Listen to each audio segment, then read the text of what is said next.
নলবাৰী জিলাৰ বৰক্ষেত্ৰীৰ ঐতিহাসিক দৌলাখাল গাঁৱৰ সভা মহোৎসৱ কালিৰে পৰা 5 দিনীয়া বৰ্ণাঢ্য কাৰ্যসূচীৰে আৰম্ভ হৈছে।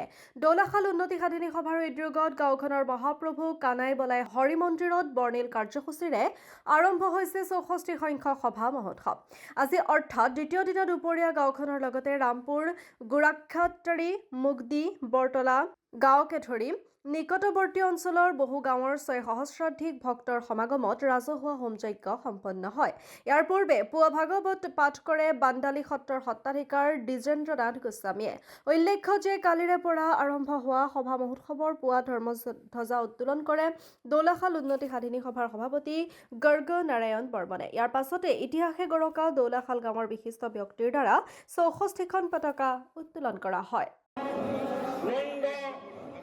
গোপ কুমারীয় গোবিন্দায় রমণো হে পরম পিতা পরমেশ্বর তোমার শরণত আমি আজি সুখ শান্তি একতা প্রেম আনন্দ যাতে দিয়া আৰু তোমাৰ মন্দিৰ তুমি যিটো ব্যৱস্থা কৰা সেইটো তোমাৰ হাতত তোমাক আমি সকলোৱে ৰাজনীতিয়ে সহায় কৰিব বুলি মই বিশ্বাস কৰি আটাইৰে শুভকামনা কৰি মোৰ ভাই ভনী ইষ্ট কুটুম্ব যেনেকৈ কুৰুক্ষেত্ৰত কৃষ্ণই সকলোকে লগ কৰিছিল একত্ৰ হৈ সুন্দৰ ভূমি মোৰ জন্মভূমি এই আমাৰ সকলোকে